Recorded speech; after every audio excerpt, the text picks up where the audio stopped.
Check. Hello, everyone. If you can all please take your seats. We'll be starting in a couple of minutes. Choose whatever works best for you. Thank you.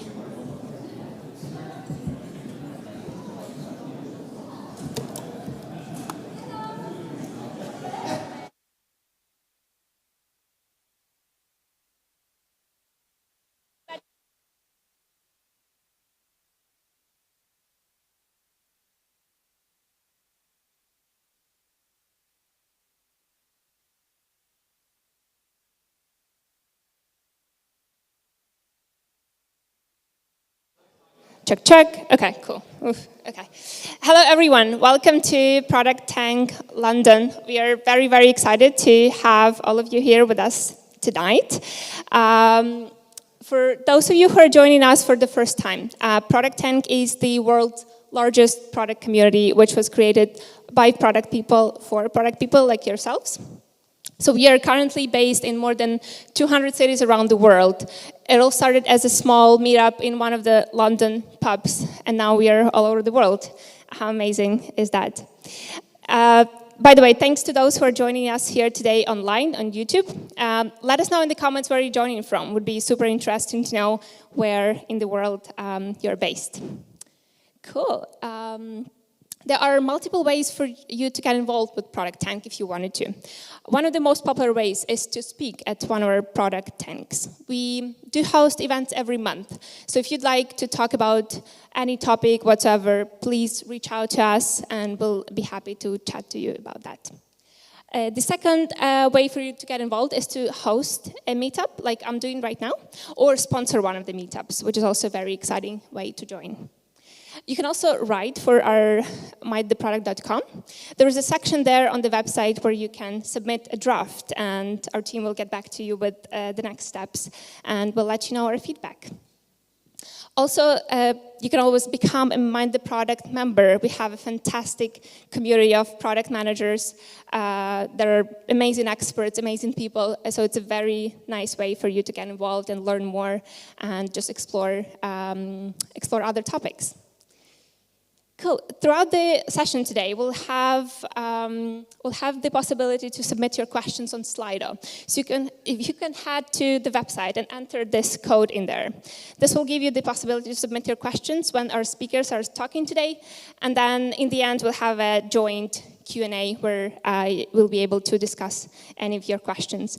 You can also upvote the questions that are already there that you like. So make sure you do that as well. Cool, so the topic of our event today is product in large enterprise, which is a very, very exciting topic. This was one of the most popular ones during the survey that we did last year, asking you guys which topics you'd like us to cover in 2022. So thanks a lot for choosing this one among the others. But before I introduce our speakers for today, I'd like to quickly introduce myself. My name is Irina. I'm a product manager at Hands HQ. I'm also one of the ProductTank London organizers. And most importantly today, maybe more than ever, I'm also Ukrainian. I'm sure all of you know that what has been happening during the last month, and it has been one of the most challenging ones for every Ukrainian. And we still need your support. And I know many of you have been asking me how you can be helpful. So we have printed those booklets for you if you'd like to take a look at them, with 3 most productive, in my opinion, ways how you can be helpful. And yeah, let me know if you have any questions about those, any suggestions, ideas. I'll be happy to answer any of them. You can either talk to me after the meetup or message me on LinkedIn, Facebook, whenever my name is there. Cool. We should also have one of the co-founders of one of the Ukrainian charities that is listed there. If you'd like to talk to him, he's an amazing product manager who's also from Ukraine.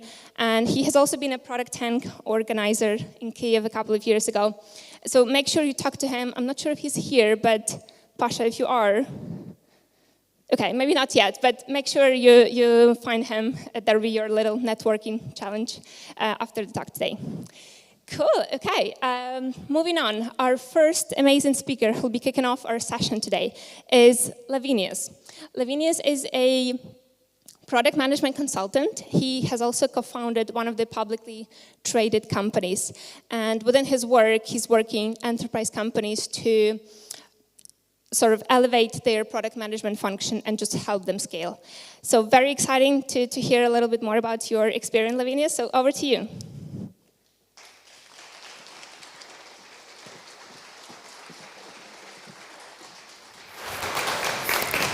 Hello, everyone. Can you hear me all right? Yes. Okay. To be honest, part of my brain still cannot process what is going on right now after the pandemic, so it's great to see that people come together again. Feels great to be here. I'll be talking about one case with one of my clients that I got through TopTal. It's an applied case of product strategy. Before we get into that, a bit about my experience. I started my career in 2005, seems like a long time ago. I was working for Synergizer as a strategy consultant for that company.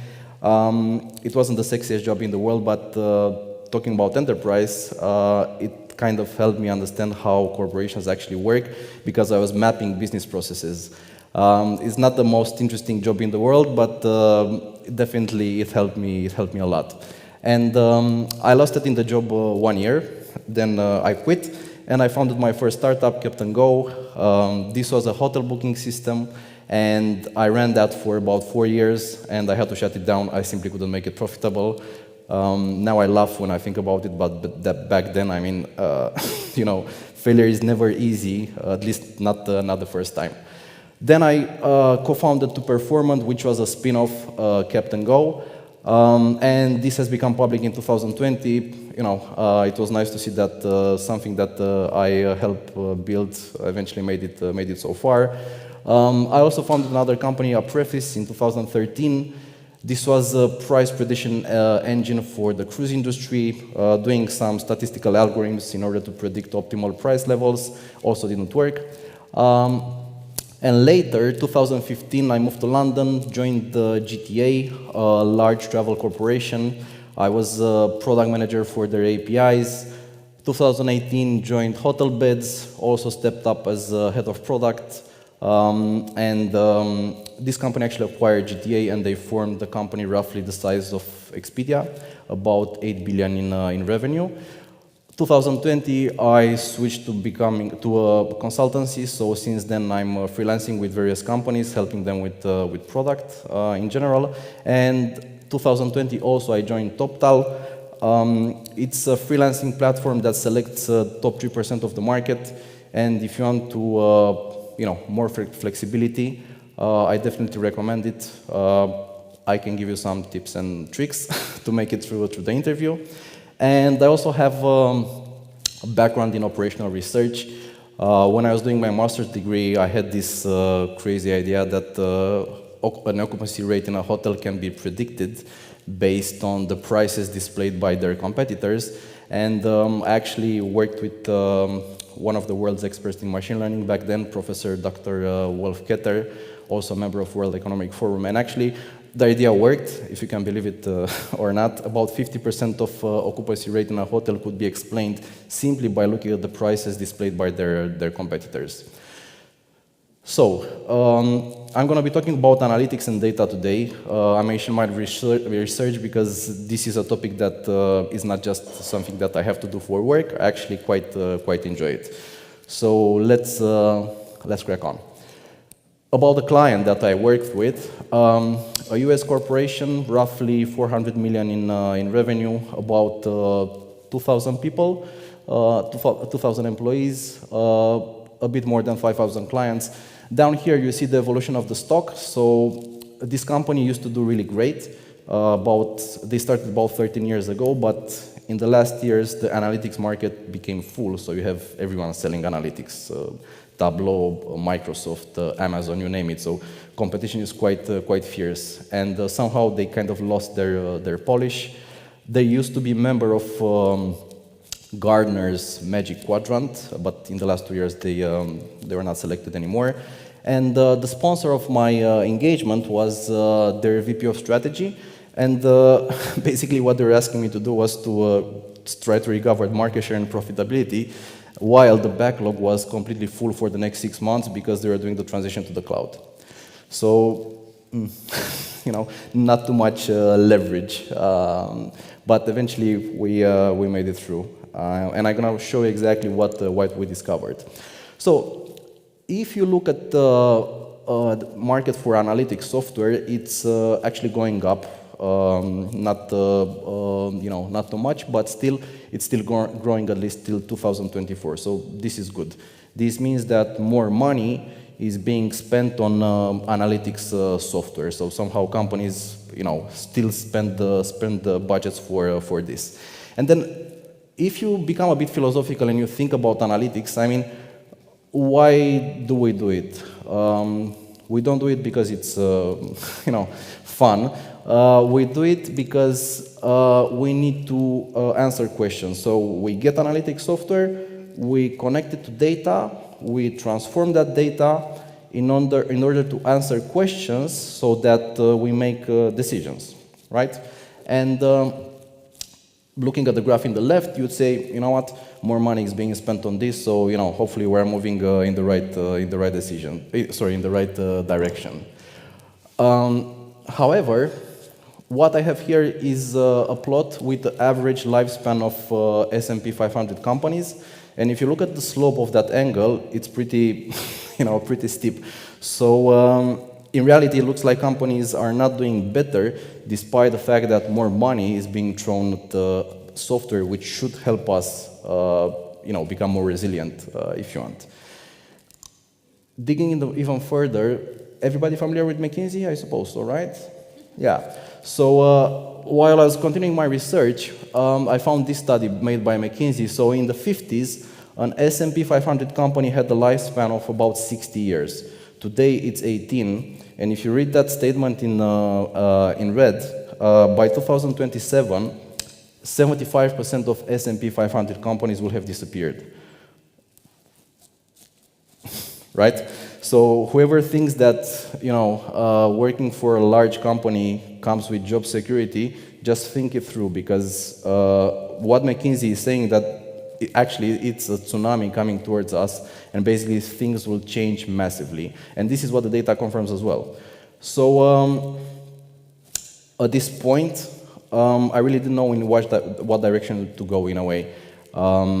You have the market and you see that more money is being spent. On the other hand, you see that somehow the results are not there. So there's definitely a gap, right? But actually that gap turned to be our opportunity as well. Before I go further, InnoSight has this really amazing book, Lead from the Future. It's about transformation in enterprise environments. If you're interested in that, I highly recommend it. It's really, really cool. And then I started to read some scientific articles about what happens with analytics, decision-making in general, and so on. Out of curiosity, and I'm really trying to understand this for myself, are there people in the room who are actively reading research papers?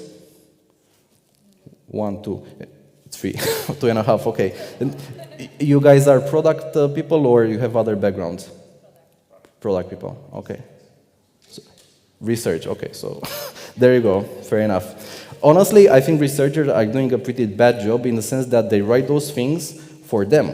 Because if you take a normal being, human being, and you make it go through something like this, it's really hard to understand. It's very abstract. So I think, there's an opportunity for a startup to actually take scientific articles and make them readable about, for the average human being. And also to kind of show the implications of that research in practical business. I also started to look at psychology and behavioral psychology. Done a really predictable, irrational, it kind of proves to us that actually we are creatures of emotions. We are not really good at making decisions unless we really take, a serious structured process towards this. So I summed up the reasons for why, despite that we have the right software, looks like in the end the decisions are not really there. The first one is culture, and Drucker has this quote: "Culture, it's a strategy for breakfast." So, culture is what we do when nobody's looking. Even though companies would have amazing statements about how they see themselves and how they want to operate, the results are showing us that, that's not the first thing that kicks in, but, culture controls much more than we imagine. Then, the other four, being unsavvy about decision-making in general, there's another study made by McKinsey which shows that companies that have a structured decision-making in place will tend to do much better than companies who have better data. So it's much more important to have a process for decision-making than each department operating on its own. Because in reality, if you look in sales, they will kind of run the show how the VP of sales wants to, and if you look in operations, the same thing would happen over there. So this doesn't really help. Then poor management, so people making decisions based on their decision of power, it happens. The boss makes the call, not necessarily because, he's better at making decisions, but simply because he's in that position. That's it. Data access, so this is coming from Gartner, and what they're saying is that about 20% of the data that could help to make help the decision-making process is actually being leveraged. Still, a lot of data lives in Excel on local machines, and the percentage of data citizens, basically how many data scientists exist in companies, and even though in some companies they might be there, how many companies truly leverage those data scientists and kind of let them really, let that influx of information flow into the C-level. So that's another factor. And there's another thing here. Somehow, what the literature is saying is that we tend to, we hope at least that if we buy the software and we still run the things in the same way that we used to do so far, somehow the change will happen. It will not happen. In reality, you have to get the software, make the right decisions, and also act and transform that company in order to actually make it more resilient. Now, enough with the bad news. We have some good news as well. If you look at Gartner, specifically on these topics, analytics and decision making. So what they are saying is that pretty soon we'll be having operational and AI and business simulation in place. So imagine a piece of software that you go to, you input the decisions that you want to make, and you'll get a response back with the effects of that decision. Maybe sounds science fiction, but it isn't in reality. It's basically applied mathematics and probability on top of data. Totally doable. Then, simply because people are generally bad at interpreting data and making decisions, unless you have specific training on that, it looks like there's software is going to solve this problem as well. And instead of us looking at dashboards as we do right now, software is going to consume data and is going to wrap it up in a sort of movie, if you want, that will explain what's going on with that data to the average employee. And last but not least, blockchain, which to all the C-level guys that I spoke, I spoke to about blockchain, I think 99% of them don't understand what blockchain truly is. Even my friends tend to associate blockchain with Bitcoin, financial speculation, and basically, gambling. This is not what blockchain is about. Blockchain is actually cryptographics and mathematics applied in technology, and is designed to solve that Byzantine problem. When you have an army, 6 generals, and 3 of them become corrupt, how do you prevent the army from taking the orders from the corrupt generals? So in reality, blockchain is nothing but a piece of technology which preserves the truthfulness, if you want, in a system. And this is really big. I really hope that at some point, we'll move over this association with cryptocurrencies and speculations so that, this technology really stands for what it truly is. Yeah. So, after all this research, it became pretty clear that in reality we're dealing with, of course, extreme polarization here. We're dealing with 2 types of companies as clients for this company. So you have companies that are still in the propeller engine era. They are still trying to adapt to the environment, and then they don't make it through. And we have companies which already discovered the turbofan. I've used these metaphors because in reality a company is a mechanism which should suck in data, transform it, and act on it. So somehow, I thought that this metaphor kind of explains the thing. In the plot here, you see how great companies or pure tech companies outperform the average company. The graph, I think, is pretty clear. And how many people are familiar with Palantir? Right, so quite a few. If you look at Palantir, this is a company which sells software, and the company was founded by the investment arm of the CIA. Over there, decision really matters. So if you decide to send a missile, you'd better know that you've made the right call. With us, I mean, even if you publish a bad feature and it doesn't get adoption, I mean, the consequences are not that bad. But over there, the quality of the decision and the speed of that decision really matters. And with Palantir, basically, besides the fact that the analysis for the data happens really fast, they also have a module to kind of recreate software. And basically, if you want to launch, I don't know, a new website or a CRM or whatever system, you'll be able to do that on yourselves and you don't have to make it through the backlog. In reality, you move faster through time, really, because you become much more agile and, it's not like that the average company which basically spends, I don't know, months probably to ship something. So, how did we structure the approach? In terms of product strategy, it was clear that it makes sense for us to focus on the companies which were still kind of migrating toward this state of,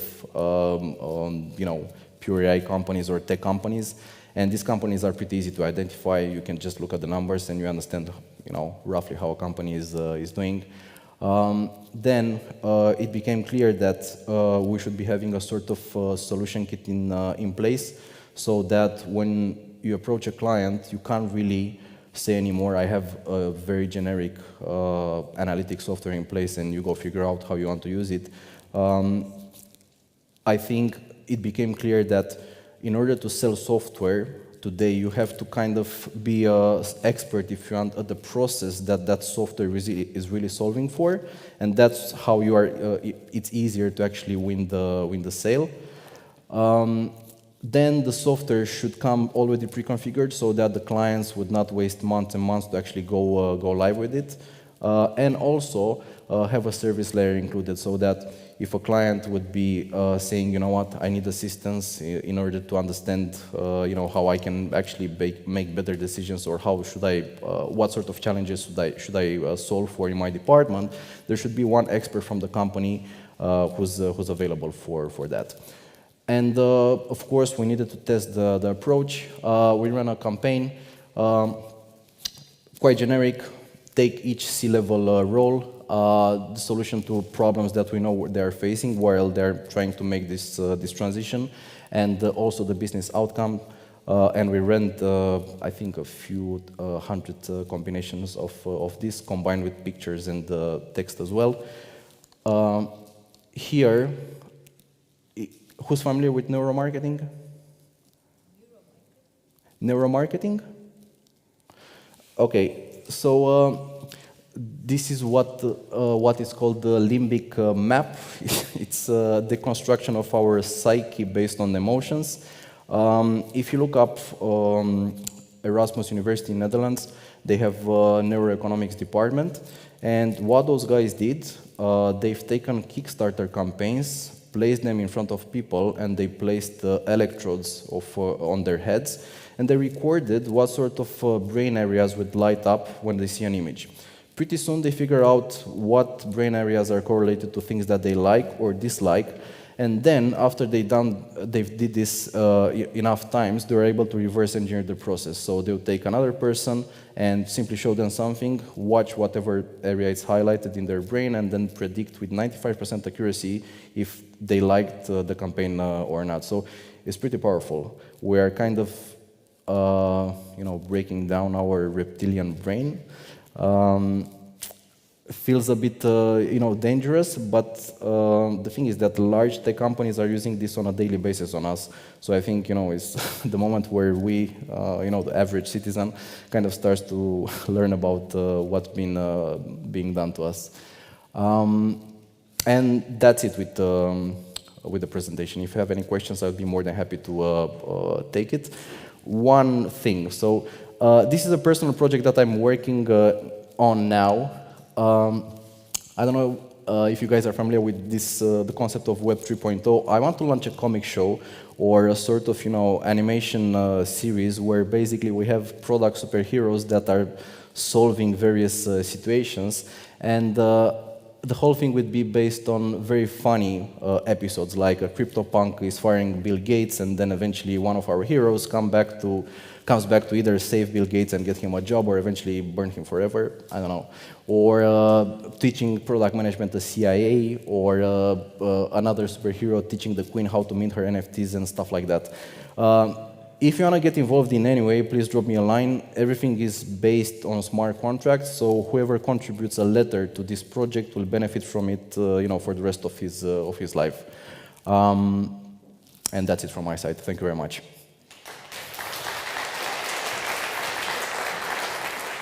Thanks so much, Lavinius. This was a great talk, and thanks for sharing about your side project as well. Be sure to follow it. Our next speaker today is Tariq. Tariq is a SVP of Product and Digital at Citi. In his current role at Citi, he's driving an innovative roadmap, which is helping to build next generation of platforms for their customers.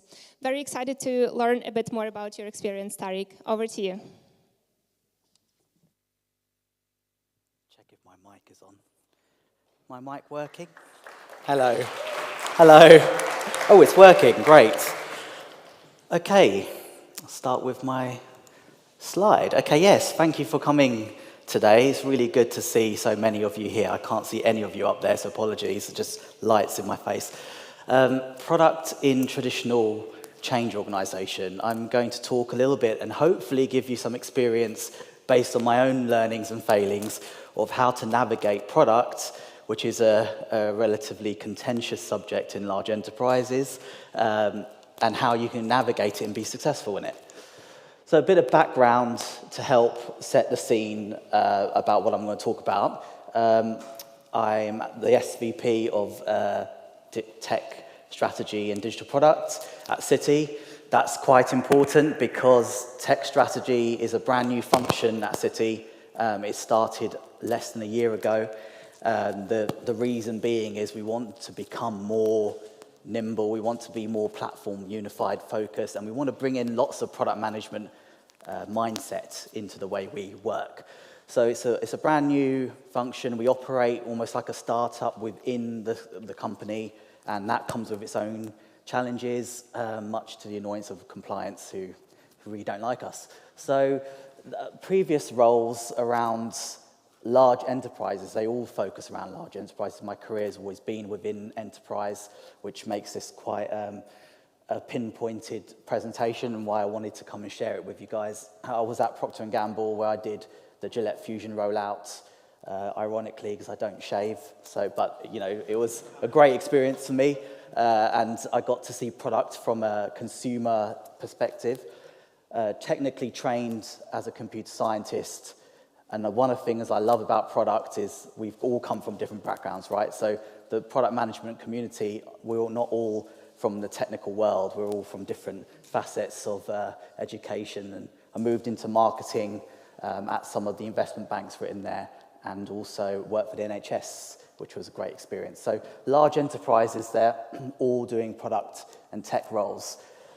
One of the first things I kind of want to address is when you're in a large enterprise, if you're new to large enterprise, or you've been in there for a while, you'll notice that there's quite a difference between what you do on a day-to-day versus what's being spoken about in presentations, what's being spoken about by management, senior leadership. It's this aspirational stuff versus the day-to-day. So working in an organization, most commonly having a 5-year roadmap or something like that, where it's very aspirational. There's a lot of change going to happen in those 5 years, and it's really radical, and it all sounds exciting. But day to day, you may not see that change, and it's really important to understand that change is a marathon, right? You're not in a sprint at a large enterprise, and it's understanding what the day-to-day reality is. You know, you'll get to that flexibility, but you play a big part in that as a product person. So one of the first things I do when I enter a large enterprise is focus on the challenges that you see in that enterprise. Mainly, I've grouped them over my time in different enterprises, but there's a few key buckets here that I think a lot of you may be familiar with if you're in a large enterprise. First one is the fear of failure. It's very hard to test and learn in a large enterprise purely because you need some level of guarantee that what you're delivering isn't going to fail. And that's because there's a lot of buy-in from the senior leadership, and they don't want to see a product as a failure or a solution or a delivery as a failure. So there's really a challenge around eliminating that fear of, you know, doing something big and making sure it doesn't fail. Second thing is decision-making, and Lavinia's touched on this, which is quite good, actually. There's a lot of similarities here. The decision-making happens in a large organization at various levels, but they tend to be not at the right levels where you need to get decisions made quickly. You may be doing something that's small and incremental, and it may help the product over time, but you may have to go to a larger body, or you have to go up the chain to get decisions made. This obviously is not effective, and we've seen that in the pandemic. We've seen that when all the rules were tossed out the window and we were all stuck in this unknown, we still made decisions really well, and we got through it really well, and it's capitalizing on the shift we made when we went into the pandemic. And finally, it's investing in an ecosystem. So you might be in a product team delivering product, and it's really not connected to what's going on across the wider business. If you're in a large business that has loads of verticals, or you've got competing product teams, they're competing because they're not actually joined up in what you're trying to achieve. Maybe they're doing something that's similar to you or slightly different. But the major thing here is we're not seeing an investment across the board of shared data, shared platforming, shared product delivery, essentially. So those are the challenges you have to navigate as a product person in a large enterprise.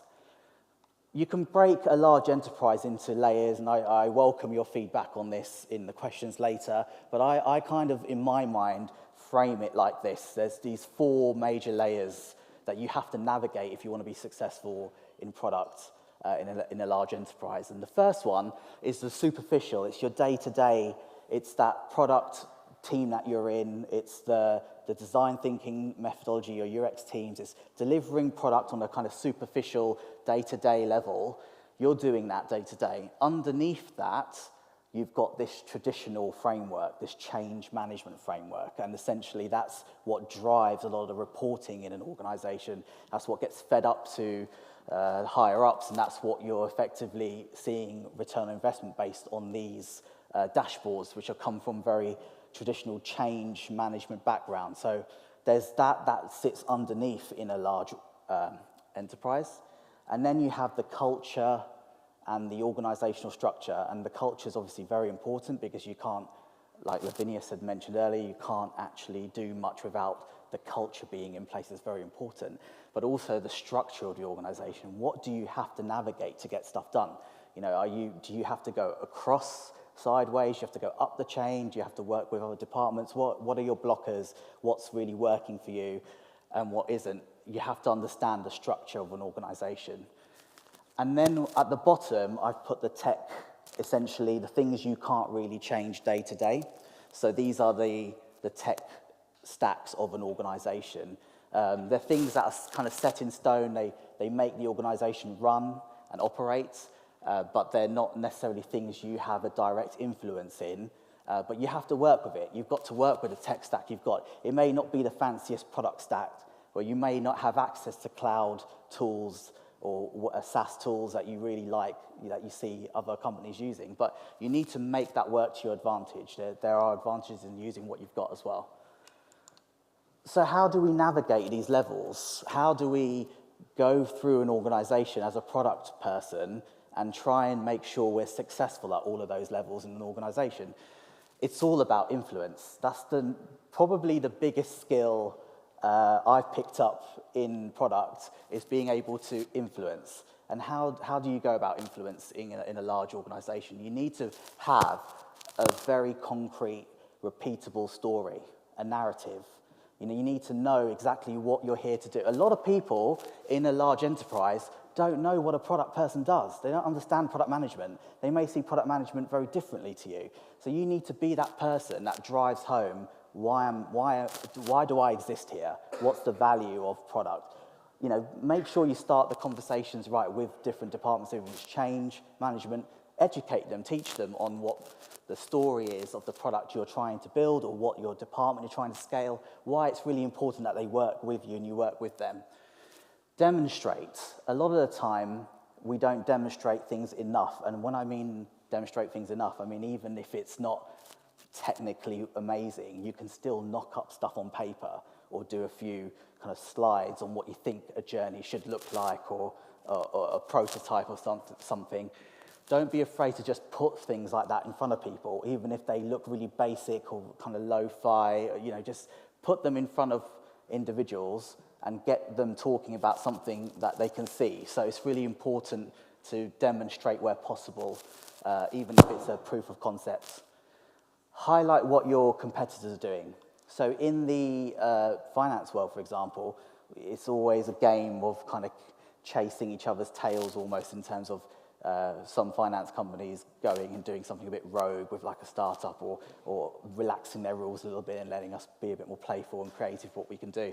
It's to highlight where that's been successful whenever you're engaging with stakeholders and senior leadership, and understand the importance of why we should be doing something that our competitors are doing. I know there's a kind of red ocean, blue ocean paradigm here, where you could just keep chasing the tail of competitors, but it's important you balance also what's going on in the market to justify what you're doing. Advocate the product mindset. It's probably the fundamental part of a product manager's role, is to advocate the mindset. Question why we're doing things, but question things positively. Bring the right people into a conversation, even if they're not prescribed to be part of that conversation. Make sure you've got the right stakeholders there. And also make sure that you're challenging why things aren't connected. If I'm delivering a project, why can it not be connected to, say, something that another team's doing? And that's exactly what you do. You find like-minded teams, and you manage up the chain effectively. And what I mean by that is, you don't go up the chain and say, well, I'm just going to break your rules and go and work with so-and-so and other departments, tell them what we're doing. It's more, have a thoughtful conversation, understand what the benefit of working with other teams are, and bringing that to life in your delivery. Also, there's a real difference between outcome versus output, and that's something that's not widely understood. We understand that, obviously based from our product backgrounds. We understand that it's all about the outcome. It's not about the output. The output is something that, that is just concrete, and it's very discrete, and it's just what you look at in terms of a project. So it's the deliveries, the timelines, the schedule. That's kind of the things in a large enterprise that's important to track and to measure and to see if you're successful or not. But really what you have to do as a product person in a large enterprise is overlay your product thinking on top of that. So you're going to have to deliver the project, because that's the way your company works. But it doesn't mean you can't go off your own back and form a mission statement for your team, form a mission statement for your product. Go around the organization, understand what the goals are of the customer, not just what the delivery of the project is. What are your goals? What are those kind of OKRs that you're working towards? Because that's the outcome. The solution, there could be multiple ways you could deliver that. So you need to find the difference between just fixed on a solution versus the actual outcome we want for the customer. Set up principles. A lot of us do this. We set up our design principles, we set up kind of guardrails where we think we should and shouldn't play in the product space when we're developing. It's really important that you set those up and let them be known as well to the project and change functions. Don't just keep it, to yourself. Show the importance of having values and having principles in guiding how you deliver to ensure quality.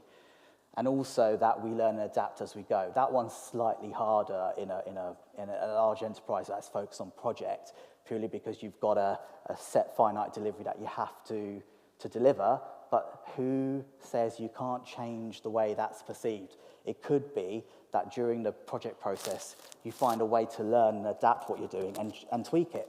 And as long as you can justify that the right way, you can still successfully deliver in a waterfall environment. And that's exactly it. It's how do I manage the waterfall? How do we manage as product people the ups and downs of navigating in agile in a largely waterfall base? There's a few things you shouldn't do, and there's a few things you should do. You shouldn't just fight every single battle, because you're defeating the purpose of product. You're putting the onus more on you and battling things that really you can find a better forum to battle. For example, I don't want to do certain reports, waterfall reports. I don't want to have lots of governance in my Jira instance where I'm governing all my tickets through this governance process and labeling everything a certain way. Those are the fights you don't really want to have because that mars what you're trying to do. You need to find enablers and detractors in your change teams. There's going to be lots of people in the change world that actually want to change the way they work. They don't want to work in this waterfall. They're doing it because it's the way the company's set up. But you can find those enablers and be a proof of concept for them almost, to say, actually, I want to try changing it up a bit. I'm still going to stick to your framework, but I'm going to do things slightly differently. I'm going to follow Waterfall loosely, and it's not something you should advertise. You shouldn't advertise that I'm following it loosely, but in your mind, you are following Waterfall in a very loose form. You're doing what you have to get through those gateways or those checkpoints in your organisation, but you're doing things on your own terms. You're creating your own framework. The stakeholder group, for example, you may want to go out to a larger network of individuals. You may want to bring employees from all around the organisation into what you're doing. You want a good test pool. You want a good area of feedback. That's not something prescribed by the project teams, but it's something that works really effectively. Bringing employees into what you're doing and let them test your proof of concept, let them test and part of those show and tells, where in the project world, you may have them at certain milestones or checkpoints in a long-term project, but in the agile world, we like to have show and tells really regularly. We want to get feedback from employees, and we want to understand how that can drive change. So use your framework, but actually be loose with it and try and fit your agile methodology around it. The same with the product collateral, I should say, your product vision, your roadmap, all of those good things that we have as product people. A lot of those aren't prescribed in large organizations. You don't go into a product team and say, right, well, it's mandated that I need a product vision and I need a roadmap, or I need like a really compelling board of what I'm doing. Create all of this stuff, even if it's not. In my case, none of this is mandated. I go off and I create this, and I really sell the hell out of it, because whenever I'm in presentations or I'm in meetings, I bring this stuff up. I bring my really cool roadmap up. I bring my vision, because a lot of time you only see the vision in a large enterprise once. It's at the beginning, and then you lose sight of the vision, right? They don't see it as a living and breathing thing that's going to change over time. And so it's always good to bring these things up and make people think differently about what you're delivering. Oh dear. Here we go.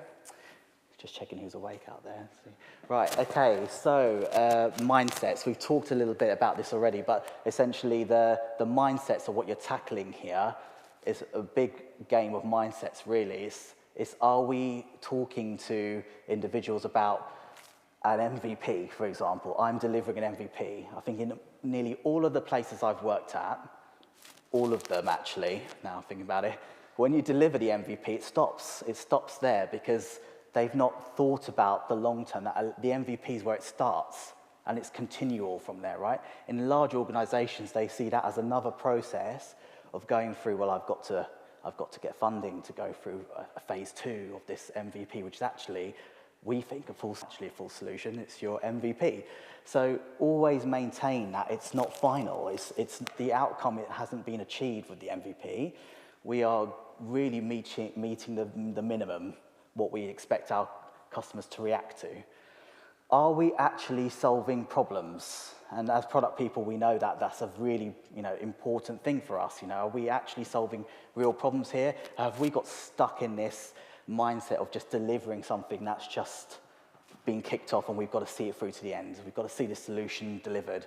We don't really see what value it's creating. It's really important that you bring that conversation round, even in your steering groups or any sort of delivery and sprint planning. Do all of these tasks really go through to solving the problems that we want to? And have we been thoughtful of the customer? Even if the customer's internal, if you're an internal product manager, which I'm a strong believer in the internal product management movement, I think it's something that's growing. It's really important that even your internal customers, you talk to them regularly, you understand what their needs are. And that's basically how we go about doing the product mindset stuff. I've got some of the things on you can't really see it on the right, there's a graphic there, but those are the sorts of questions you should be asking in that space. Key areas to make product work. So over time, I realized that actually to get product to work effectively, there are these pillars, I think, that you need to have a checkpoint mentally in your mind that, am I satisfying these, or is my organisation satisfying these? If they aren't, then maybe I should be the person who spearheads this conversation, or maybe find people who are spearheading these conversations. First of all, it's the point I made about the MVP. Is there a dedicated budget to support MVP development? Do I have to business case everything that I want to develop? Or is there a financial model in the organisation where we could have a dedicated budget just to try things out and then build upon that? Is there a clear process of transitioning out of the MVP into continuous delivery? That's the fundamental question. Can I launch an MVP and then see it continuously grow without barriers? And that's something you need to discuss with the right people, find the right people in the organisation to do that, or maybe find a group that are trying to do something like that. But you need to find out how you can navigate that process. Delivery teams. A lot of teams in project world are only together for the project and then they disband. And with a traditional kind of product delivery model, and you're doing continuous delivery, you really need a dedicated delivery team. We need people who are going to stick around even after the MVP's been launched and you go into continuous mode.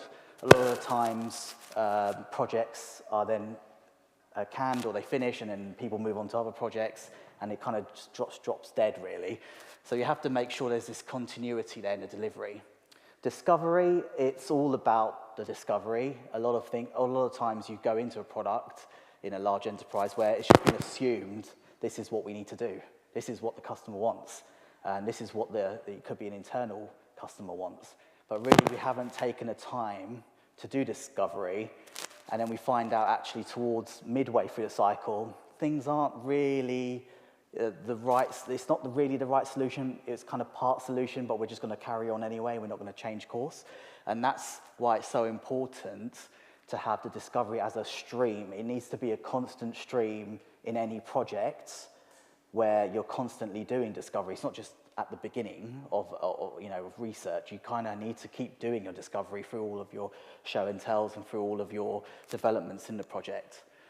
A wider community. So for me at City, there is no product management function as a whole. There's lots of product managers, and that's one of the reasons why I'm at City, is to create that larger product management function. It's how do we support each other as a community? If you're in a large organisation, you may feel like you're a bit of a product nomad, or like a digital nomad, I should say, where you're just kind of working on your own, or there's a few of you working on your own. But try and form a community where possible, where you can set standards and you can share each other's experiences, but also collaborate on what's going on across the organisation. Form a toolkit where possible. If you know you need certain tools as a PM and you haven't got them, try your best to find ways around the tools that you don't have, make things work for you, and build a case to get that toolkit in. A lot of the times, it's just unknown to large enterprises what a product manager needs. You know, what are the tools we need? You know, we might want some form of Kanban boards tool, or you know, prototyping tools. There's certain things that large organisations understand, but it's your job to kind of teach them what's important and what's needed. In the senior leadership stage, it's all about moving towards an operating model that's really focused on customer centricity. And you may think that as a product person, it's not your place to talk about operating model, but it really is, because the product people are the glue. You know, we glue departments. You know, there's silos in large organizations, and a product team come in and we bring those together, those teams, we create those cross-functional teams, and we help unstick a lot of the problems with collaboration. And because of that, we're effectively changing the way a company operates. You know, we're making it more cross-functional, more fluid. We're creating swarm teams. We're getting feedback from hundreds or thousands of employees on what we do. So it's really important that you understand what you're doing is actually changing the operating model of an organization as well. At City, we are doing these things. It's been a journey, I should say, but we are actually well placed for this because foundationally, we have the right culture. I think it's really important. We're such a global, one of the most global firms in the world, and we've got a culture of innovation, which is great, and we're not seeing innovation happen just in a hub, you know, like in a digital garage or in like an investment, a kind of hub arm. We're seeing it filter through everyone's job families, everyone's roles. Innovation's becoming a key part of everyone's role. It's really important that you understand the experience of your employees as well, and I do like to speak about employee experience quite extensively as well, but employee experience is quite fundamental to change. We need to understand the experience of our product people. We need to understand our engineers' experience, the developer experience. You know, have they got the right tools to deliver what we want our customers to actually have? You know, look at the way we work, you know, the future work side of things, the way we work remotely. Are we set up to actually work remotely, hybridly, effectively? All of these things are important. If your organization has started to think about these things, then it's good. It's good because this will all help you as a product person to have a very fluid delivery model for product.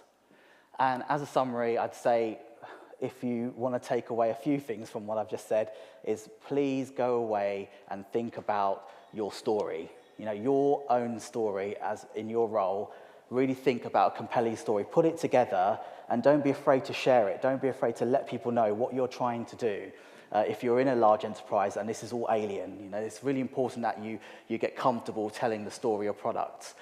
Start with some low-risk proof of concepts. If this is all too much for your organization, you know there's still a lot of change to go, start with something internal. You know, if there's something broken internally, where you think, as a product person, I can solve this, I can get a team of people together, if they've got some free time off their day jobs, let's get together, let's form proof of concept around solving an internal problem. Do that, really show how product can help your organization and how this story is a case study for the future of your organization. I highly recommend you do that. It's very low risk as well, and you can normally do this without many barriers. And look at your existing projects and programs that are going on. Maybe you're not part of these programs or projects, but as a product person, bring your lens to it. Bring that product lens to it. Bring your mindset to it. And actually, I'll give you a good example of this. When I was at Legal & General, we changed the floor space. We went through a whole redesign process of changing the design of our office space in Moorgate. I went into that conversation as a product person and said, have we thought about the people that use this space? Have you thought about how they use it? Have you thought about what the outcomes are we want from people using this space? And are we going to test and learn? How are we going to do this as a product? And that completely took off. And now that entire department is actually running in the workplace department is running as a product, because the workplace is a product in itself. So think it's just not about what you're delivering for your customer, it's also about what you can deliver internally. Thank you for listening. That's me. I'm looking forward to questions after. And you can follow me on Twitter and LinkedIn. Thanks so much, Tariq. Thank you so much. Thanks for all the insights. This was super interesting. Just a quick reminder for everyone to submit your questions on Slido, as well as vote the ones that you like, so that we can ask them in the end of the talks today. Cool, and our last speaker for today is Faye. Faye is a head of product and delivery at, of product and delivery at Parkinsons UK. Faye and her team are learning from within the organization. They are looking for what's scalable, what can be improved, as well as learning from the best practices from business. Would be super interesting to know a bit more about your case, Faye. So over to you. Thanks. Oh, thanks.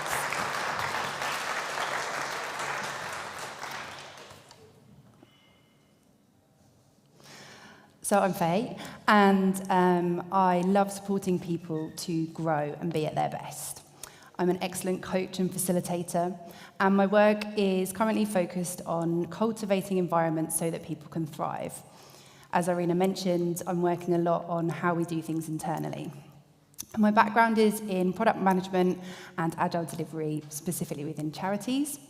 And at Parkinsons UK, I head up 4 teams: product, delivery, experience, and business analysis. And so part of our remit is to enable adoption of the good practices that our specialisms bring. And we do this through consultancy and coaching within the organisation. So we're collaborating across the charity to improve how we work. And today I'm going to talk to you about our approach and what we're learning. And if you want to, you can find me on Twitter.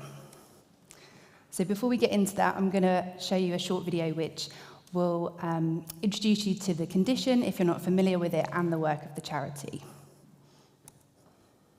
Can't work, can't walk, can't taste, can't talk, can't move, can't eat, can't remember, can't sleep, can't finish, feel the strain, can't smile through the pain, can't stop the voices, can't make it stop. Parkinson's, the fastest growing neurological condition in the world. There is no cure. Yet we can fund, can fight, can discover, can unite, can transform, can live, can change, can give, can slow, can stop, can reverse, can cure. We can do, but we can't do it without you. Parkinsons UK. Together we can find a cure. Donate now. So the most important person in the story that I'm telling you today is the person with Parkinson's. People with Parkinson's live with this degenerative condition, and it doesn't have a cure. There are over 40 symptoms, and everyone's experience of it is different, and it can go undiagnosed for many years. Hundreds of thousands of people live with Parkinson's in the UK, and it is the fastest growing neurological condition in the world. So the purpose of the charity is to improve life for everyone affected and to find a cure. So that means we must continually and sustainably evolve how we do things so that we can do the absolute best for everyone affected by the condition long into the future. So what I'm doing is using product thinking to, as well as a few other things, to improve how we work. And our goal is to become a high-performing learning organisation. So what I mean by how we work is how we interact with each other, the design of our processes, how we make decisions, how we execute our work, our culture and our mindset. And this is a work in progress, and this is the story so far. So we're referring to 4 practices: product, lean, agile, service design. And we've chosen these 4 things because they're inherently adaptive. They're proven to work by successful modern businesses who handle rapid change well. And we're selecting from these practices the things that work best for us. We want to make change an asset rather than something that we react to, because the world around us changes more quickly than ever before, and COVID has taught us that in no uncertain terms. So by setting ourselves up to handle change well, it means we can be nimble, we can adapt, and we can grab opportunities when they arise. And all 4 of these practices place importance on small feedback loops and iteration. So I've come up with this mantra: to reflect, learn, and improve. And as you can probably tell, it's a play on the build, measure, learn mantra from Lean. And I've chosen these words because I feel like they are applicable to all types of work. I want to establish this as a habit in everything that we do, from one-to-one interactions, teamwork, strategic work. I think that's possible. I want to embed a culture of feedback so that we can be open, we can be mature, we can grow. And I think this is how we need to be to thrive in the modern world. So at Parkinsons UK, we've got 4 values which inform our behaviours. These are really well established in the organisation, and we genuinely live by them and refer to them in our everyday work. The 4 values are uniting, driven, pioneering, and people first. So with the work that I'm leading, we've developed 4 principles to guide our work and to inform what we want to achieve within the organisation. And these are consistent, not uniform, evolving, never done, comfortable with uncertainty, and doing with, not to. And to articulate what we want to achieve, we've developed 4 outcomes aligned to those principles. And these are continuity, continuous improvement, growth, and psychological safety. So we've worked with 34 colleagues or teams so far. We've run experiments, we've researched their needs, we've learned from them, we've given them support and advice. And we found that the principles make sense to them, they resonate, they're understandable, and the sentiment rings true.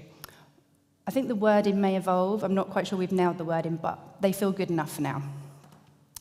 So to dig into it a little bit more, consistent, not uniform is about frameworks and approaches that enable us to work well together, but without being rigid. We want to allow for flex and adaptation. We want people to work in their context with their local knowledge and expertise, and we want to create that continuity, but without being prescriptive. Evolving, never done is about iteration, continuous improvement and delivery, and bringing the agile mindset to the whole organisation. Comfortable with uncertainty is about a growth mindset, experimenting, giving things a go, not being afraid to fail, and having the mechanisms to do all of that really well. And last but not least, is doing with, not to, is about psychological safety. And this is the most important. It's about cultivating an inclusive culture so everyone can bring their whole selves. Everyone feels able to challenge, to question, to learn, contribute, and to do that in confidence and with accountability. This is how an organisation will get the best from everyone, and it's also how everyone can be their best at work, to be fulfilled and have joy.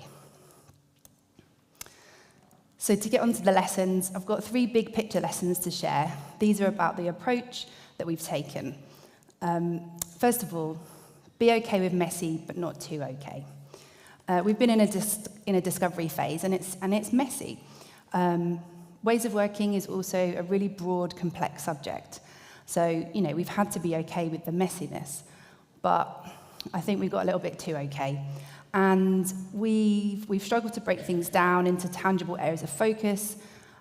We've considered a lot of theory, a lot of the best practice, and we've done some doing and we've done some experimenting, but on reflection, we should have been doing more of that. And so we've shifted our approach now, and we are doing more of that.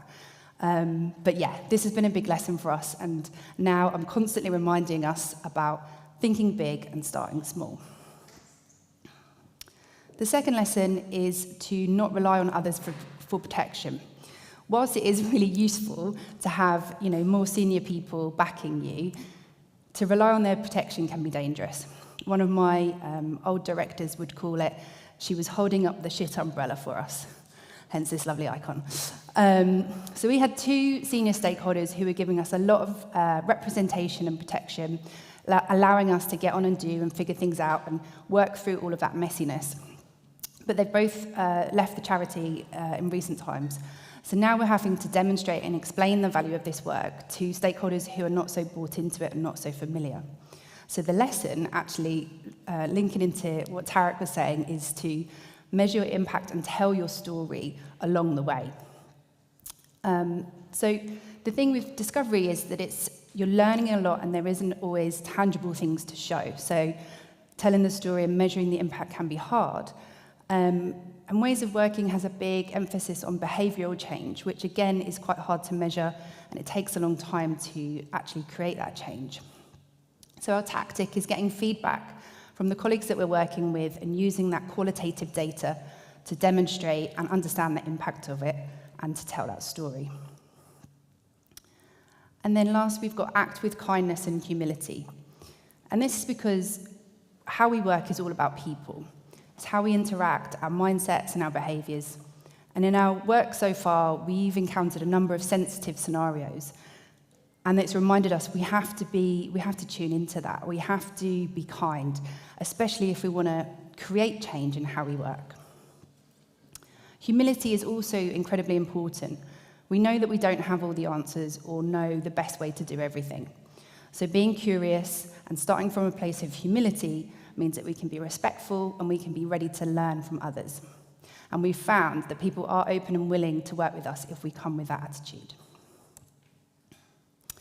So I've got 3 more detailed lessons to share about the work that we've been doing.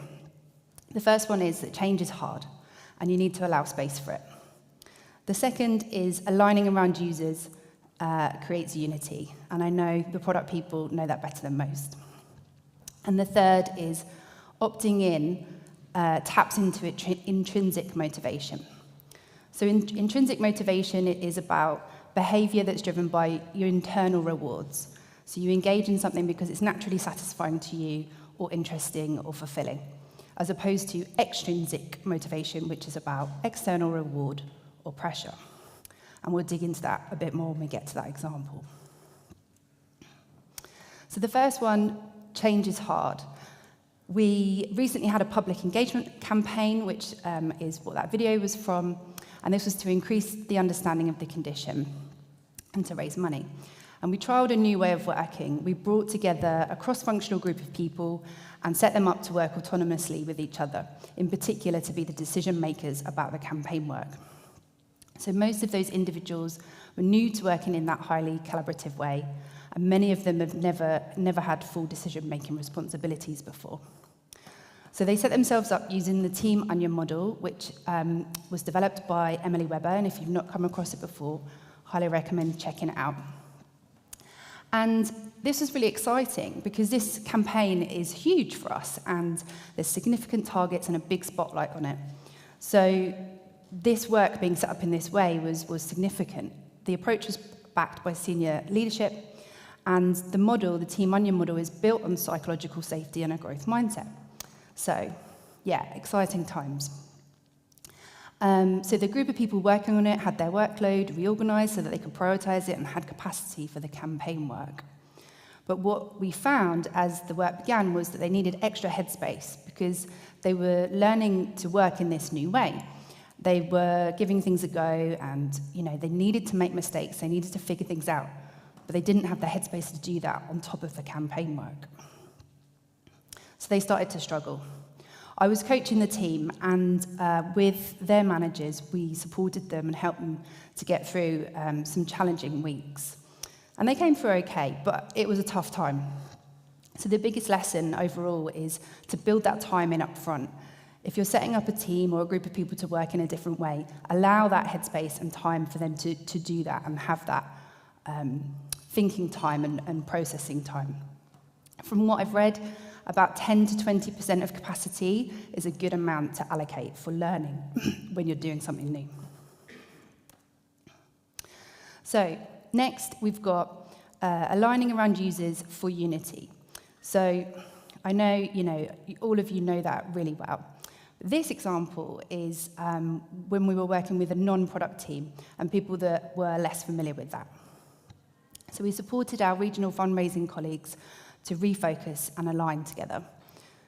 A lot of fundraising activities has historically been in-person events, and obviously the pandemic has hit that pretty hard. So they've had to adapt. First of all, John from my team facilitated a team purpose workshop. And this meant they developed a new team purpose statement for themselves. And they put emphasis on engaging with the local communities and building sustainable relationships. So from this point, that team became more orientated around their users. The second thing was John facilitated a vision board workshop. And he used Roman Pitchler's template, which obviously is designed for product management. Again, this wasn't product work, but it's a very versatile template. And I've used it many times for lots of different things.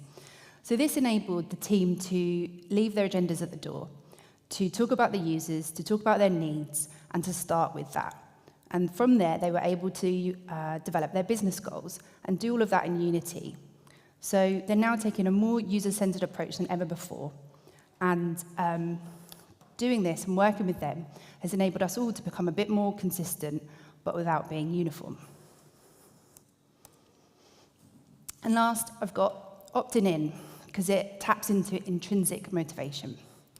So we do a lot of participation and co-creation work in the charity.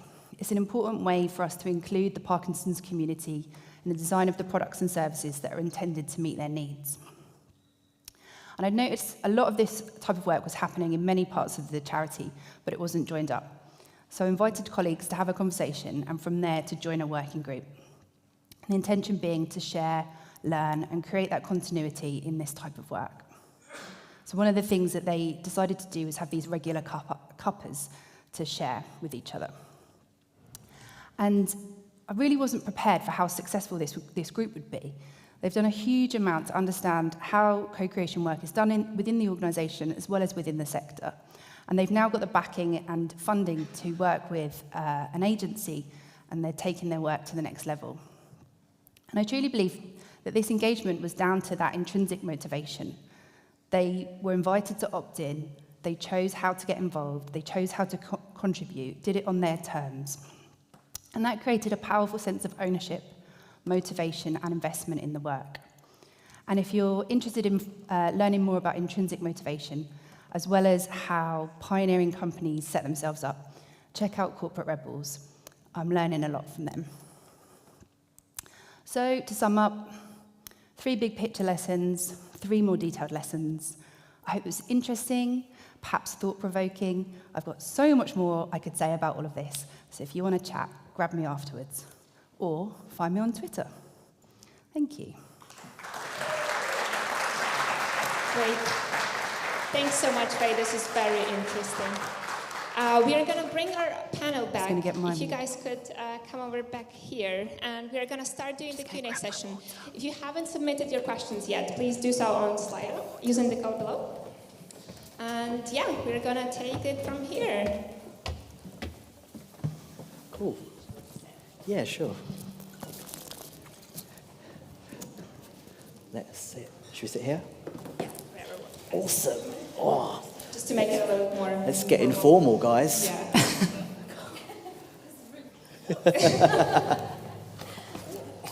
Cool. Okay, thanks a lot for being so proactive with the questions. They're amazing. And I'm going to start with the first one, which is more generic for everyone.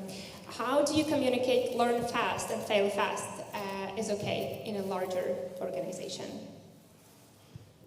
That's a good one. Should I start on that one? So how do you communicate learning? Learning fast and failing fast is Failing.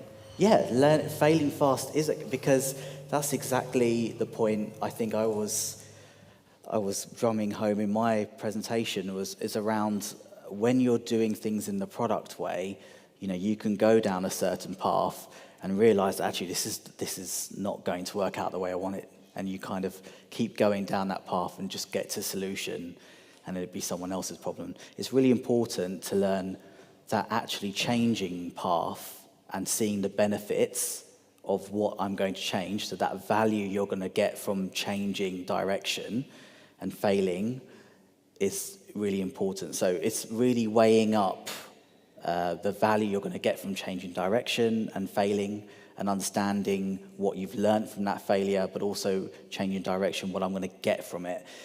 If you bring that up to your seniors, or you're bringing it up more up the chain and they're not buying into it, then it's just a case of you having to drum it home and finding an example in the organisation where you think it's on a bit of a crash course, and there's something you can do to change it. Find those examples, I'd say, and work from that.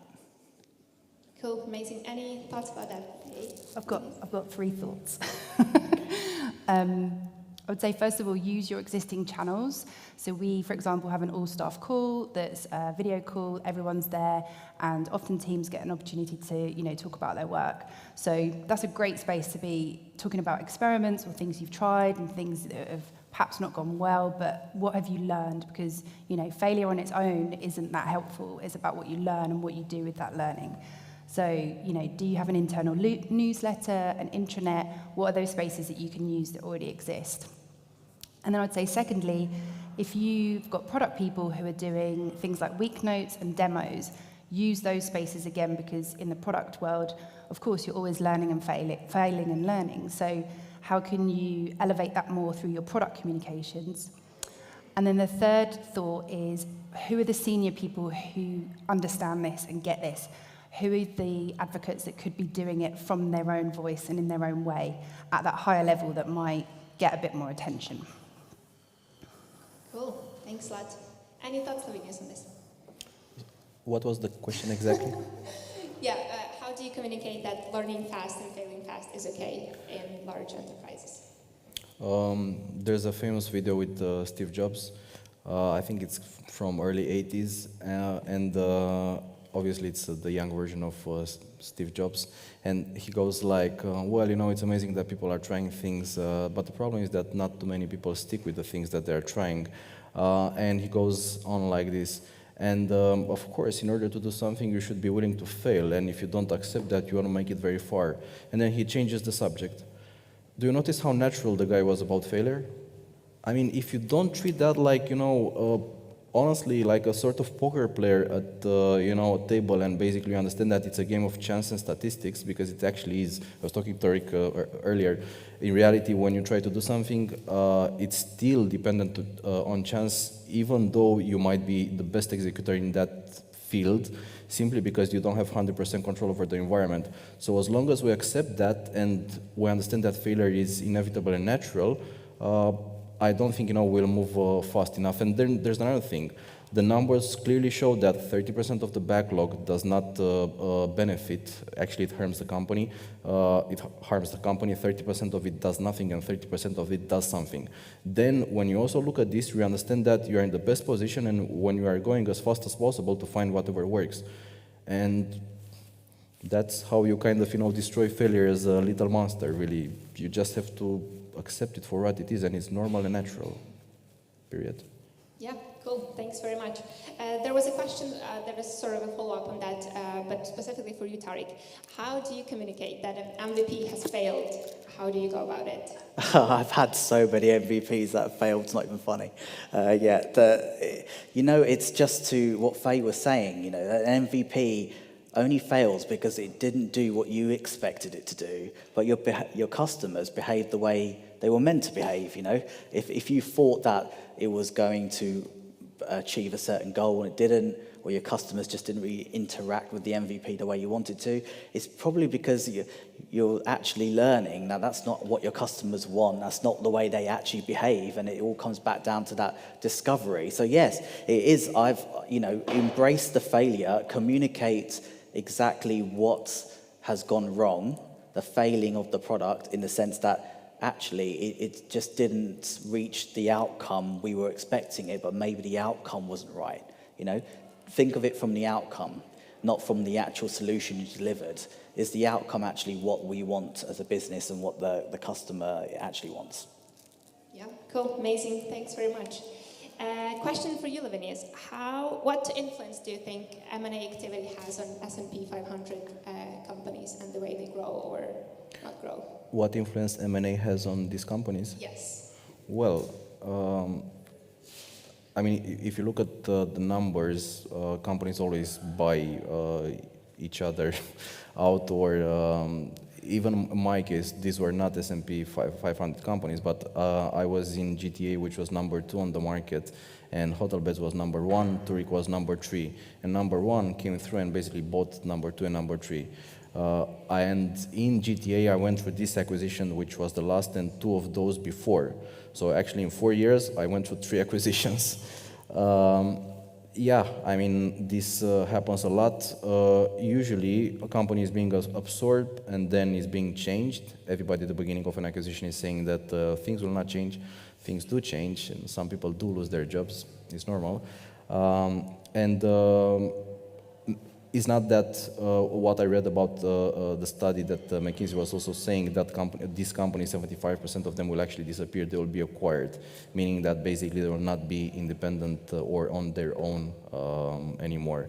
So I think that for people it's not as bad as it looks, really. Cool, thanks very much. Faye, question for you. How do you deal with suddenly introduced new high priority initiatives from senior leadership in your organization? You go into a closed room and scream a little bit, and then and then you figure it out. I guess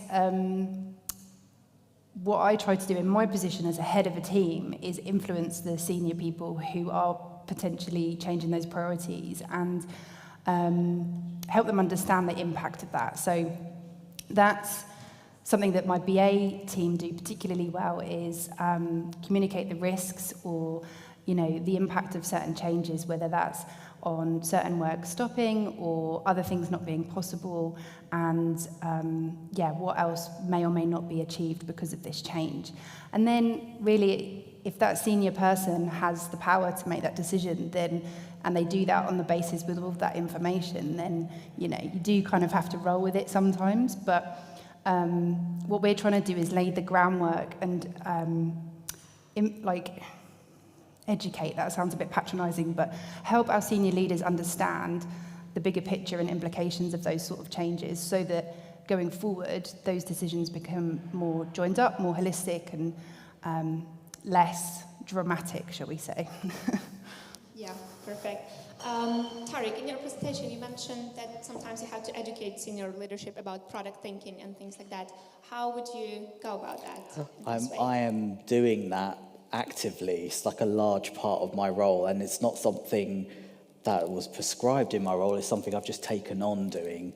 I'll give an example. I think one of a senior managing director from New York office came over last week, and I made it a point of even getting 15 minutes with him just to talk about the importance of product. And it's really important to understand, we all go into these jobs, and people who are more senior than you going into these jobs, they're there to do a certain role, and it's not their fault sometimes that they're just not thinking outside of what that role is. They may not see the potential opportunities that we see as product people, because we're very T-shaped, right? We're very kind of helicopter view. We look across organizations. So it's our job to kind of get the time to do it. Sometimes it's even a good idea to just set up some sort of impromptu kind of lunch and learns, or where you just take some time out in your lunch, organize a bit of a talk around product, see who comes to it. But it's about amplifying your voice, really, and amplifying your mission. It's really important. It comes back to that point I made about the story. You need to have a compelling story that you really believe in. And it could be your own personal story. It could be the story around where you think this enterprise can go if they embrace product as a function and as a kind of operating model. You have to really believe in that yourself. And if you can pinpoint that story down, I've got two versions of it. I've got a very short deck that I've, obviously large enterprises love decks, don't they? So you've got to be a bit of a PowerPoint monkey. But I've got a short version of it, which is only a few slides, and a really long version that if someone I know has got the aptitude or the kind of, they've got the interest, I'll take them through the longer one. But always have you've got to be a bit of a politician, really, in that sense. You're going to have a short story, elevator pitch, and your long form, and just constantly find those opportunities and create some with some internal forums. Cool. Yeah, good trick to have two different presentations. Nice. Faye, do you have any tips and tricks on how do you educate your senior leadership? Probably. Let me think. I think kind of building on what Tariq was saying, it depends on who they are. And if you can tap into, so for example, we just got a new CEO and she's got an accountancy background. So she's really detailed orientated, very like a numbers person. So really different to our previous CEO. And we're in this kind of, the storming phase of getting to know her and her style. But it means that we have to change our approach, because if we want her to support our work and buy into it, we need to figure out the best way of presenting that information to her and, getting her back in. But in terms of education, I suppose there's loads of different ways, and I think one good way, which does take a long time, is building up trust. So doing things which demonstrate or prove the value of the work, or perhaps even you as a person. If you do the things that you say you're going to do, and it can be really simple, small things. Oh, I'll send you that email by Friday. Do send that email by Friday, because if you are consistent and reliable, people start to trust you.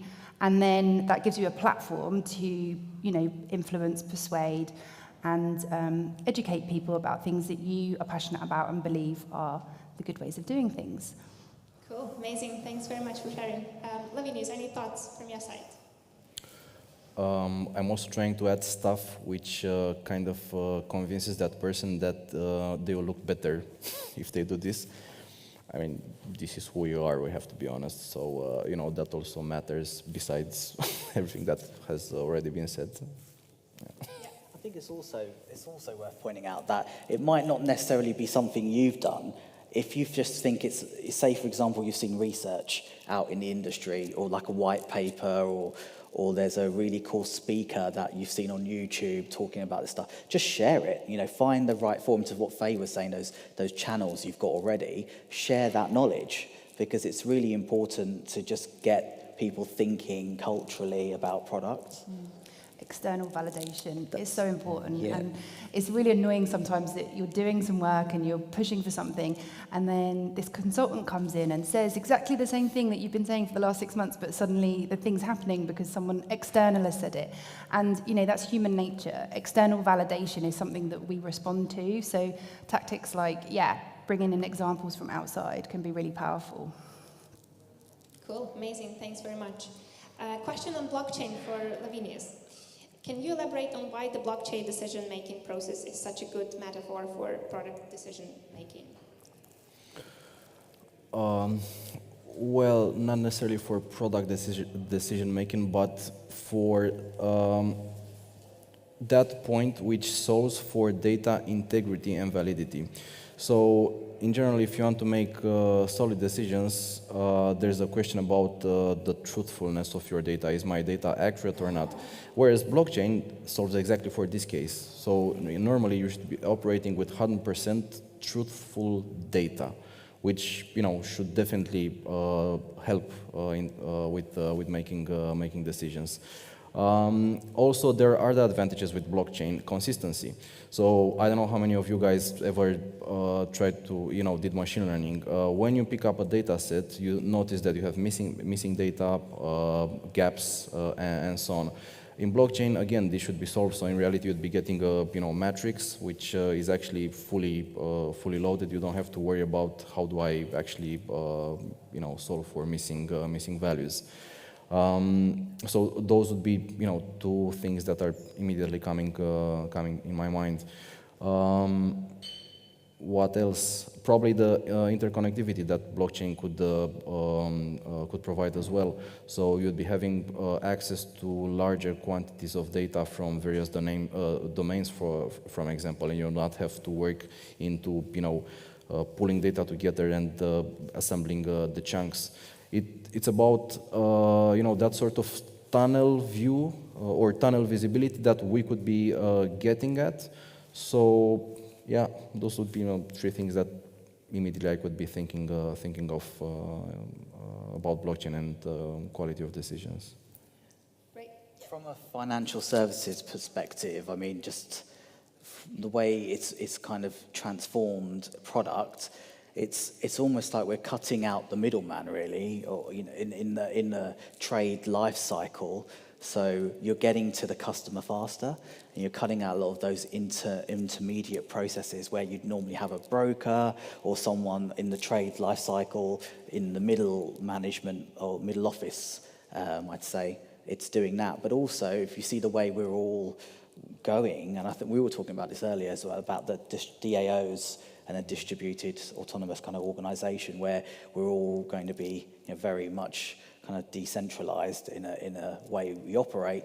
When you're looking at product development, from a software engineering perspective, you're going to be able to have engineers from all over the world just contributing to a product and almost in this open source fashion and really creating the optimal product. And I think it will turn, that whole blockchain concept will turn the speed to market incredibly fast, and also to turn around to the customer will really start setting a benchmark for product delivery, I think. Cool, amazing. We should definitely do a separate meetup about blockchain. So yeah, that's a very interesting topic. Cool, thanks. We're going to take a couple of last questions. So the first one is, how do you make progress when one person blocks things if you get 5 yeses and 1 no? I'll start on that one. Go on. The no, it's all being a kind of a product person is also understanding people, isn't it, really? You have to really understand the characters in a room. And if you know you're going to get a no from someone in a stakeholder, which is a very common scenario, is to first understand the reasons why they said no, understand the reasons behind the no. Can they justify it outside of their own personal reasons for saying no? Is there a legitimate reason? If there is a legitimate reason, then it's up to you to find a solution to that. Understand if there is a way you can work around their objection to what you're doing for a perceived feature, for example. It could be that you come to some middle ground on it. It could be that you A/B test and actually try 2 versions of what you're doing. One, the way you want it, and versus the stakeholder. There is always a way to find a way to make that person say no, and also yes. And also, when it's only one person saying no, there's a lot of pressure on them anyway from the rest of the stakeholder group. So they've got that going against them anyway. I would add, the feedback from users and the data and insight you can get from the end users will always override any kind of abstract decision that's been made out of context. Like, it has to. If your business is there to deliver something for those users, you can't question, what they're doing or how they're doing it. So finding, I guess, the right assets or things to show that person to demonstrate, and something like somebody actually using the system, or a recording of from a focus group or a usability test or something, to really show, okay, they're getting stuck here and this is 20 people have done this, or whatever it might be. That stuff can be really powerful. And I had another, there's this really good book that I've read called Getting More by a guy called Stuart Diamond, who it's a negotiation framework, and tapping into what Tariq was saying about understanding where they're coming from. That's one of the things, is a lot of times people, the decisions and things that people, actions that they take are not necessarily obvious on face value, like why they've done it and what it's based on. There's often things behind it that are influencing them. So if you can get below the surface and understand what those influencing factors are, you might be able to, persuade or negotiate them to change their mind, or do something much lower level, much smaller, much more of an experiment, to say, look, we've done this and it had this result, so can we do it a bit bigger and see where it takes us, rather than perhaps asking for the top end of what it is you're trying to achieve. Yeah, you shouldn't really be just communicating with your stakeholders to that point in a group, in a forum. You should have a one-to-one relationship with all of your stakeholders. You should understand them, because the same message you may have to tell in different ways. Rather than just getting them in a kind of steering meeting where you've got all of them together and then you're getting a blanket yes or no. You should actively, definitely build one-to-one relationships with them and understand them on that level that Faye was mentioning there. Cool, perfect. Any thoughts about that, Lavinius, that you wanted to share? No, nothing to add. Okay, and we're going to take our last question today, which is very exciting.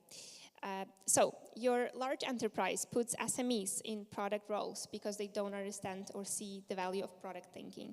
What's your recommended strategy in this case? I'm thinking what I can say without getting bollocked for it later. I've got lots of SMEs in product roles. And generally you find that there are certain roles where people can transition into product. So you normally find like business analysts, for example, but I find where it's like an operational expert that's just come in to do a product role, there's a few kind of traits, I would say, that are kind of lacking, which really don't get the point of what you're doing in product, and there's the lack of empathy and things like that. What you need to do is work with those individuals. Don't just write them off straight away. There's a way of doing things where you kind of have to be the custodian of how you think product should be done. If there are no rules around product in your organization, or there's no governance around product, in terms of, when we launch into a product cycle, have I got all my design principles? Have I got, my governance in place? Have I got my mission statement? All of these things we spoke about in today's presentations across the board. Be the person that sets that standard for everyone. If everyone follows consistency and you have a level of consistency, everything else outside of what that SME is doing is just personal trait then. It's not actually impacting the product as such. It's more about the personal nuances, whether they lack empathy or, they've just got a narrow view from an SME perspective. You need to really be transparent and almost create a DIY kit for product that anyone can follow. Because in large organizations, you're going to get that. They're not going to hire a whole swathe of new product managers in. A lot of people will transition into product roles. So start right by setting that cadence with those SMEs. We've tackled this exact problem, actually, and we're partway there with it. One of the things we've done is to go with a partnership model. So the SME is there as a partner to a product professional. So it means that we don't have enough product people at the moment for every single product that we have. So there's a way of then sharing the load, but also making sure that there is some professional product know-how being contributed to the management of that product. And there are levels, it depends on what the product is and how capable that person is in that area to how much control or, management they should have of that product. So maybe someone is very capable and, is fine with being hands-on and managing it day to day by themselves and just checking in every now and again with a product professional for some, input or advice or whatever. So that's one thing we've done. And then we've also grouped all of our products, so they are in groups that align to our strategy, and each of those groups has a senior product person with ownership for the group. So then even if all of the products in the group don't have a dedicated product person, there's at least that senior product person at the top who's kind of looking after the collection of products that are, grouped around user needs. So again, we've got that consistency that comes from the user behaviours and the user needs across that set of products are similar, and then therefore we can, not at the moment, but in time, we'll be changing our technologies so that they're more consistent, and et cetera, et cetera. So then you get that efficiency that's created. And yeah, again, those practices and approaches become more seamless and more normalised because of how you've organised things. Excellent. All right. Thank you guys a lot for sharing your learnings, experience today. This was very interesting, and I hope it was interesting for all of you guys who came in here today. Thanks a lot for coming. Thanks a lot for joining us here today, and I hope you have a great evening. And see you next month. We have meetups every month, so make sure you check out our meetup page and sign up for the next ones. Thank you. Exit the stage.